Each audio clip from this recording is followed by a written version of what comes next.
चलो नालायक बच्चों, वेलकम है आपका। मोस्ट इंपॉर्टेंट क्वेश्चन देख लेते हैं जो आपके एग्जाम में आने वाला है। देखो आपका जो पेपर आएगा, मैंने आपको बोला है 3 तरीके से आने वाला है। पहला आपका एमसीक्यू पूछा जाएगा, दूसरे में आपसे एक्सप्लेनेशन के क्वेश्चंस पूछे जाएंगे जहां पे डायरेक्ट क्वेश्चन होंगे और उनके डायरेक्ट आंसर होंगे, हेडिंग बना के पॉइंट बना के, ठीक है। और तीसरा ऐसा है केस स्टडीज होगा। तो इस वाले वीडियो में मैं वो एक्सप्लेनेशन वाले मोस्ट इंपॉर्टेंट क्वेश्चन हर एक चैप्टर वाइज आपको क्वेश्चंस भी बताऊंगा, साथ में सॉल्यूशन का हिंट्स भी दूंगा। कहीं आपको ऐसा ना लगे यार सिर्फ क्वेश्चन बता के चले गए, बाद में आपका काम शुरू होगा सॉल्यूशन ढूंढने का, ठीक है। और जो बच्चा मुझे व्हाट्सएप कर देगा उसको मैं इसका पीडीएफ भी भेज दूंगा, ठीक है। चलो सर शुरू करते हैं। CBSE class 12 business studies most important question, यहाँ पे इसके बगल में मैंने लिखा S1। S1 को हम लोग लास्ट में बताएंगे सर क्या मतलब है। सर एग्जाम ओरिएंटेड सॉल्यूशन बता रहा हूँ कि एग्जाम में आपको लिखना कैसे है, ठीक। चलो सर सबसे पहले हम लोग आगे से चैप्टर 1 में जिसका नाम है nature and significance of management. इसमें जो क्वेश्चन आपके एग्जाम में आएगा वो आएगा सर डिफाइन मैनेजमेंट, कि मैनेजमेंट को डिफाइन करना। ये क्वेश्चन 1 नंबर का आ सकता है, 2 नंबर का आ सकता है, 3 नंबर में भी आ सकता है। सर अब आप कहोगे कि आपके पेपर में तो 2 नंबर का कोई क्वेश्चन आता ही नहीं है। सर आता है, जो कुछ 3 नंबर वाले क्वेश्चन होते हैं ना 1+2 होते हैं, तो उसमें 1 नंबर में ये वाला क्वेश्चन पूछा जाएगा। सर मैं आपको इसका थोड़ा सा सोल्यूशन भी जल्दी से बता देता हूँ, ठीक है। देखो सर मैनेजमेंट का क्या है sir, management is a process of planning, organising, staffing, directing and controlling, मतलब पांचों चैप्टर के नाम लिखने। Resources efficiently to achieve organisational goal effectively. Sir यहीं पे आपको याद भी हो गया। नेक्स्ट क्वेश्चन देख लेते हैं जो आपके एग्जाम में आएगा।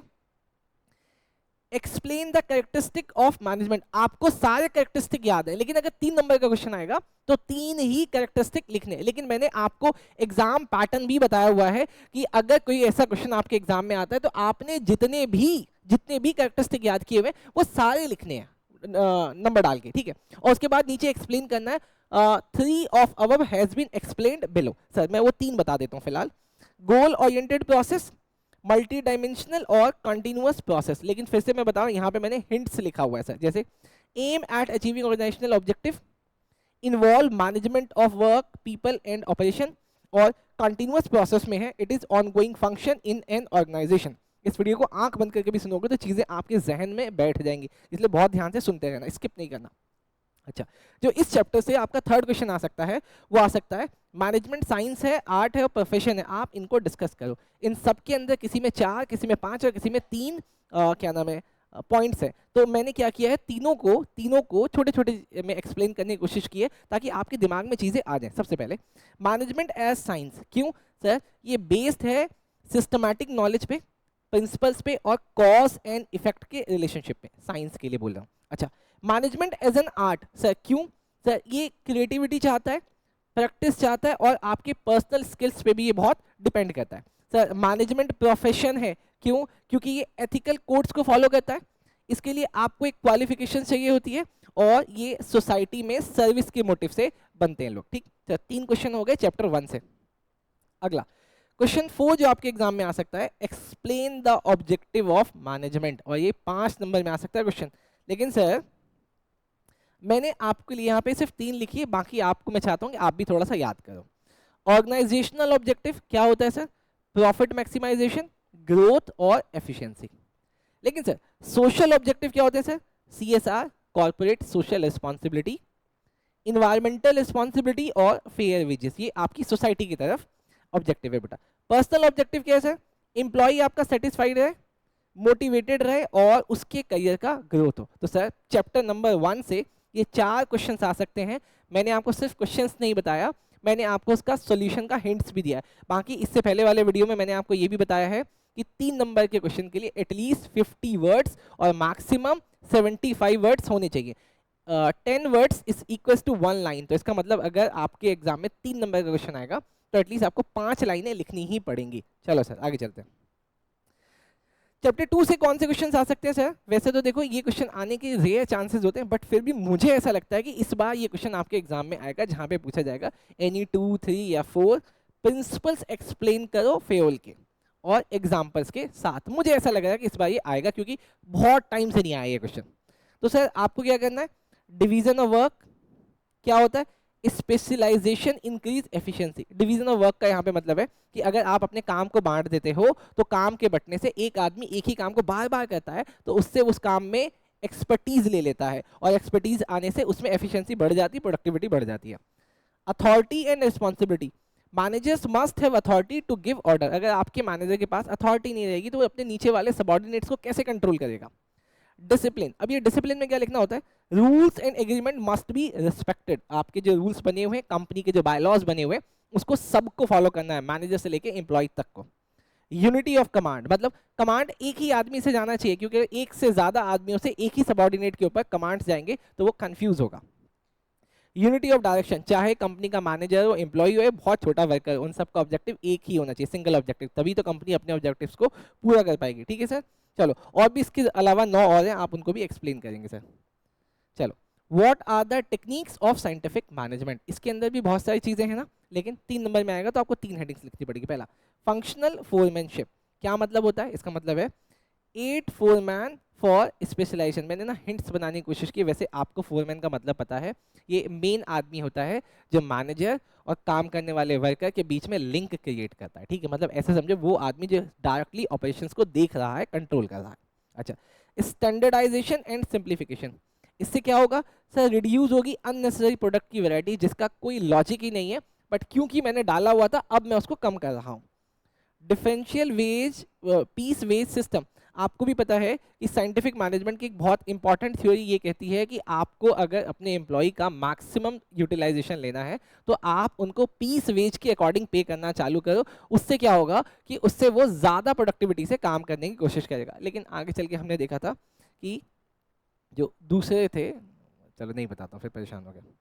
अच्छा, अब अगला चैप्टर आया sir business environment. Business environment से कौन कौन से क्वेश्चन इस बार के लिए इंपॉर्टेंट है सर? पहला है what is the business environment, explain its importance. तो आपको ये पता होना चाहिए कि बिजनेस इन्वायरमेंट कैसा होता है, आप सबने क्लास में याद भी किया हुआ, बस एक बार मुझे दोबारा से सुन लो। Business environment refers to the external forces. देखो मैं क्या करता हूँ, लास्ट ईयर ना मैंने सिर्फ क्वेश्चंस बताए थे, तो बच्चे जाके क्वेश्चंस देखने के बाद फिर सॉल्यूशन ढूंढ रहे हैं। तो मैं चाहता हूँ एक बार आपको हिंट्स भी दे दूं कि अगर लास्ट मोमेंट पे भी ये वीडियो देख रहे हो तो you must have a content कि आप वहां पे जाके लिख पाओ, इसलिए मैं ऐसा कर रहा हूँ इस बार। Business environment refers to the external forces affecting business decision including political, economical, social, technological and legal factors. ठीक है, इसके इंपॉर्टेंस क्या है बिजनेस एनवायरनमेंट के? Help in decision making, identifies threat and opportunities और असिस्ट इन पॉलिसी फॉर्मुलेशन। मैं फिर से बोल रहा हूँ बेटा, बिजनेस स्टडीज में उसी बच्चे के 100 मार्क्स आएंगे जो बच्चा एनसीईआरटी में दिए हुए हेडिंग्स को ही लिखेगा। ठीक, चलो सर, एक बार को आपका कंटेंट ऊपर नीचे हो जाए लेकिन हेडिंग ऊपर नीचे नहीं होनी चाहिए सर। अगला, ये भी मोस्ट इंपॉर्टेंट है, what are the dimensions of business environment. आप सबको पता है कि सर इसका एक कीवर्ड हम लोग ने याद किया हुआ था, क्या कीवर्ड था सर? SELPT, slept. अच्छा, ये पांचों मैंने यहाँ पे एक्सप्लेन किया हुआ है, सोशल, लीगल, इकोनॉमिकल, पॉलिटिकल और टेक्नोलॉजिकल। लेकिन फिर भी आप लोग ना इसके कंटेंट को बनाते समय गलती कर देते हो, और जो चेक करने वाला है आपकी कॉपी उसको पता है कि बच्चा इसमें ना बहुत ज़्यादा कंफ्यूज होता है, तो वो इसके कंटेंट को बहुत ध्यान से पढ़ता है और यहीं पे आके मार्क्स कट जाते हैं। बट फिर भी मैं आपको यहाँ पे कुछ कीवर्ड्स दे रहा हूँ, इस कीवर्ड से आपका MCQ भी हो जाएगा, तो इसको मैं इंपॉर्टेंट मार्क कर रहा हूँ MCQ के लिए भी। ठीक है, इसको ध्यान से देखना, इसमें क्या क्या चीज़ें आती हैं। इकोनॉमिक्स में आता है sir inflation, GDP, interest rate. फिर से बोलो, MCQ के लिए इंपॉर्टेंट है। अच्छा, सोशल में क्या आता है सर? डेमोग्राफीज आती है, लाइफस्टाइल चेंजेस आते हैं। पॉलिटिकल में क्या आता है? गवर्नमेंट की पॉलिसी आती है और स्टेबिलिटी आती है। टेक्नोलॉजिकल में क्या आता है? Innovation, automation. लीगल में क्या आया? कंज्यूमर लॉज और लेबर लॉज। इसको बहुत ध्यान से, मोस्ट इंपॉर्टेंट है सर ये। अगला चैप्टर 4 से प्लानिंग। प्लानिंग में क्या इंपॉर्टेंट है सर? प्लानिंग में देखना sir, define planning, explain its importance. जैसा बिजनेस इन्वायरमेंट के लिए था, ठीक यहाँ पे मुझे ऐसा लगता है ये वाला इस बार आ सकता है सर। अच्छा, प्लानिंग क्या होती है? Planning is the process of setting objective, determining the best course of action to achieve them. अच्छा, इंपॉर्टेंस क्या है सर? 3 इंपॉर्टेंस है, provide direction, reduce risk and uncertainty, ensure efficiency, resource utilisation. बहुत बढ़िया। Next, explain the different types of plans with example. अरे ये तो sir बहुत इंपॉर्टेंट हो गया सर। पहला प्लान कौन सा होता है? Strategic plan. अगला कौन सा होता है? Tactical plan. अगला ऑपरेशनल प्लान। ठीक है सर, आप इसमें वो लिख के मत आ जाना कि सर सिंगल यूज प्लान और स्टैंडिंग प्लान, क्योंकि वो आपको बोलेगा कि इस पर्पस से, तब वहां पे लिखना सर। अच्छा, स्ट्रेटेजिक प्लान कौन से होते हैं सर? ये लॉन्ग टर्म ऑब्जेक्टिव्स के होते हैं, लॉन्ग टर्म ऑब्जेक्टिव्स के, जैसे कि एक्सपेंडिंग बिजनेस, मुझे अपने बिजनेस को एक्सपेंड करना है। टेक्निकल कौन से होते हैं सर? ये मीडियम टर्म ऑब्जेक्टिव्स होते हैं, जैसे लॉन्चिंग अ न्यू प्रोडक्ट। देखो, नया बिजनेस सेगमेंट खोलना, नया प्रोडक्ट खोलना, दोनों अलग अलग बात है। नया बिजनेस खोलना एक लॉन्ग टर्म हो गया, लेकिन नया प्रोडक्ट लॉन्च करना एक मीडियम टर्म हो गया। अच्छा, ऑपरेशनल क्या हुआ sir? Day to day activities के लिए, जैसे कि डेली सेल्स के टारगेट, आज हम लोग 15 यूनिट्स बेचेंगे। चलो सर नेक्स्ट, चैप्टर 5 देखो सर, ऑर्गेनाइजिंग। ऑर्गेनाइजिंग में क्या है इंपॉर्टेंट सर? ऑर्गेनाइजिंग में उसकी डेफिनेशन हमेशा से इंपॉर्टेंट रही है, और ये प्रोसेस क्या है इसका सर देखो। तो ऑर्गेनाइजिंग की डेफिनेशन क्या है sir? Organising is the process of arranging resources and activities systematically to achieve objective. Process क्या है sir? Identification of task, grouping of activities, assigning responsibilities, establishing relationship. फिर से बोलना, दोबारा सुनना दिमाग खोल के।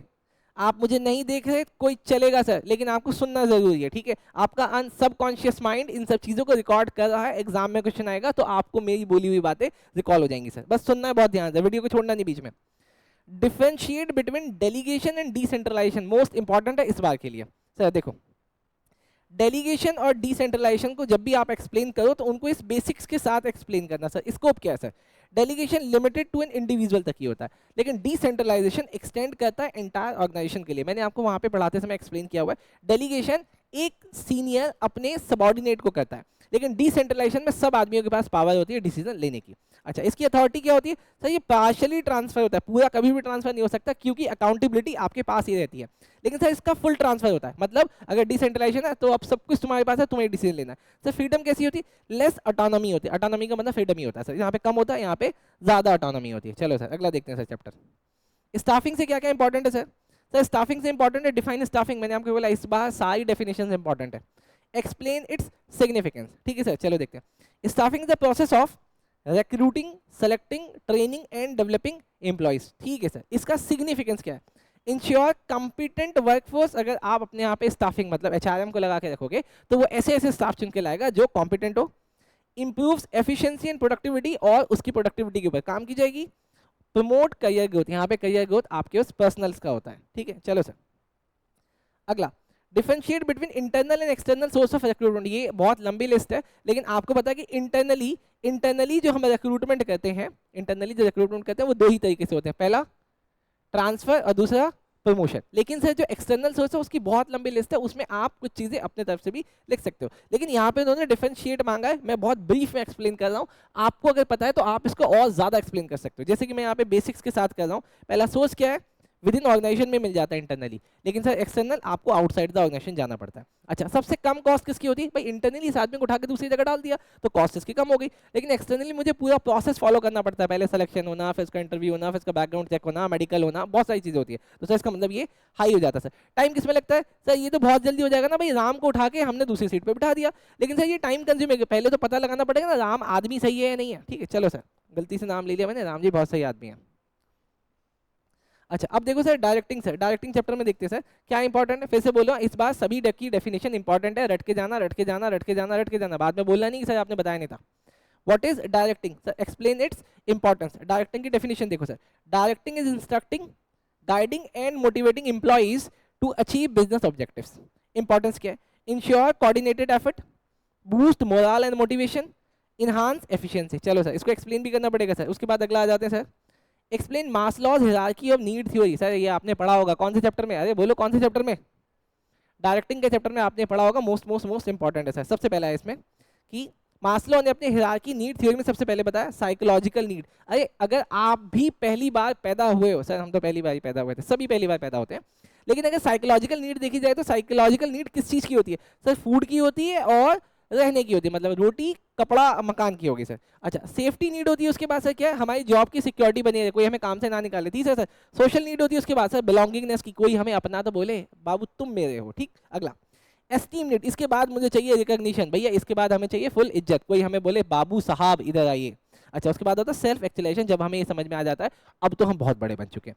अचीविंग पोटेंशियल सर, ठीक है। आप इसको एक्सप्लेन करने के लिए डायग्राम भी बना सकते हो, ठीक। चलो बहुत बढ़िया सर, और मैं आपको फिर से बोलूँगा अभी लास्ट में, मैं आपको बताऊंगा कि मार्क्स बढ़ाने की क्या टेक्निक्स है सर।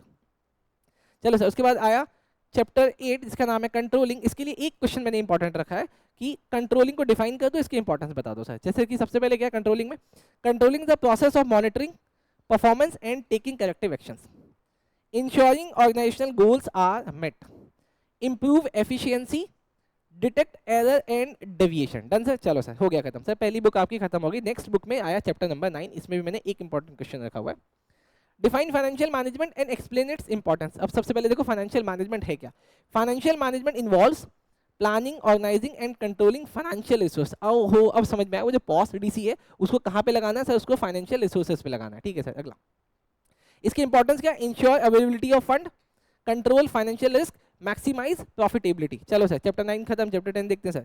चैप्टर 10 में क्या इंपॉर्टेंट है sir, define financial market, what are the types है। सबसे पहले financial market are the platform. अब समझ में आया कि फाइनेंशियल मार्केट तो अमेजॉन की तरह एक प्लेटफॉर्म है, किस लिए, for trading securities and financial asset. Done है सर। अच्छा इसमें कौन कौन से टाइप होते हैं सर, कैपिटल मार्केट और मनी मार्केट। कैपिटल मार्केट इसको बोला जाता है लॉन्ग टर्म इन्वेस्टमेंट को, और money market short term liquidity fund को। आपको तो आगे भी पता है कि कैपिटल मार्केट दो तरीके का होता है ना, कौन कौन सा, प्राइमरी और सेकेंडरी। बहुत बढ़िया बेटा, प्राइमरी किसके लिए होता है, फ्रेश इशू के लिए, सेकेंडरी किसके लिए होता है, सेल और एक्सचेंज के लिए सर। ठीक है, सेल और परचेज के लिए। चलो सर अगला, फाइनेंशियल मार्केटिंग मैनेजमेंट किसको बोलते हैं सर, उसमें एक्सप्लेन द 4 पी। देखो मैंने इसकी ना डेफिनेशन नहीं डाली क्योंकि आ गई थी एग्जाम में, इसलिए मुझे लगता है इस बार नहीं आएगी। Explain the 4 Ps of marketing mix with example. Sir 4 Ps कौन से होते हैं, प्रोडक्ट, प्राइस, प्लेस और प्रमोशन। प्रोडक्ट का मतलब क्या होता है सर, यहाँ पे प्रोडक्ट में एक्सप्लेन आपको क्या करना है, आपको एक्सप्लेन करना है फीचर्स को, क्वालिटी को। प्राइस में क्या करना है सर, कॉस्ट को, डिस्काउंट को। प्लेस में किसको एक्सप्लेन करना है, डिस्ट्रीब्यूशन चैनल को, कि आप कैसे वहां तक पहुंचोगे। डिस्ट्रीब्यूशन चैनल मतलब आप रिटेलरशिप से जाओगे, होल शिप मतलब होल सेल से जाओगे, कैसे जाओगे। Promotion, advertising and sales promotion. Done sir. आ जाओ सर, आ जाते हैं सर लास्ट चैप्टर में जिसका नाम है कंज्यूमर प्रोटेक्शन। और इस बार आपके एग्जाम में आएगा राइट्स लिखने के लिए, कि आप बताएं कंज्यूमर प्रोटेक्शन एक्ट 2019 के अकॉर्डिंग कौन कौन से आपके राइट है। वैसे तो आपको राइट सारे याद है, राइट के लिए मैंने आपको टेक्निक्स भी बताई थी, रिचेस बताई थी। हाँ जी सर। अब उसमें से मैं आपको यहाँ पे 4 एक्सप्लेन कर रहा हूँ, right to safety, right to information, right to choose और राइट टू रिड्रेसल। सर ये चारों आपको एक्सप्लेन करने हैं। अब सर देखो मैंने किया क्या, मैंने लास्ट 10 से 15 मिनट के अंदर आपको सारे चैप्टर्स के वो इंपॉर्टेंट क्वेश्चंस बता दिए जो आपके एग्जाम में आएंगे। ठीक है सर। लेकिन इसके अलावा आपने देखो मैंने पहले पेज पे ना यहाँ पे लिखा हुआ था S1, मैं करने क्या वाला हूँ सर, मैंने इसको बोला था S1। अगले 4 दिन कंटिन्यू मैं आपको इसके लिए 4 सीरीज लेके आऊंगा। आज लेके आऊंगा S1, उसके बाद लाऊंगा S2, S3 और S4। उसमें भी कुछ इंपॉर्टेंट क्वेश्चंस बताता रहूंगा, क्वेश्चंस के साथ में आपको सोल्यूशन की हिंट्स भी दे रहा हूँ। आपको आंख बंद करके सारी चीजें सुननी है। उसके बाद लास्ट दिन एग्जाम से 12 घंटे पहले मैं आपके साथ एक पूरा कंप्लीट अपना कॉम्प्रिहेंसिव पी आनंद अकेडमी का क्वेश्चन पेपर डिस्कस करूंगा, जिसको मैं कंप्लीट बनाऊंगा, जिसमें आपके केस स्टडीज और एक्सप्लेनेशन वाले क्वेश्चन और MCQ सब होंगे। वो पिछले 10 साल के question paper, sample question paper और जो भी पेपर आएंगे उसके अकॉर्डिंग उसको बनाऊंगा, और उसके आने के चांसेस 70% होगा। ठीक है, अभी जो मैंने क्वेश्चंस बताया इसके आने की प्रोबेबिलिटी 50-50% है। ठीक है, अगली सीरीज जो S2, S3, S4 आएगी आपको वो भी देखना है, लेकिन आपको कोशिश करनी है कि वीडियो थोड़ी सी और ज्यादा फैले, बच्चों में पहुंचे, जिससे हम लोग भी मोटिवेट होंगे। चलो sir, thank you so much.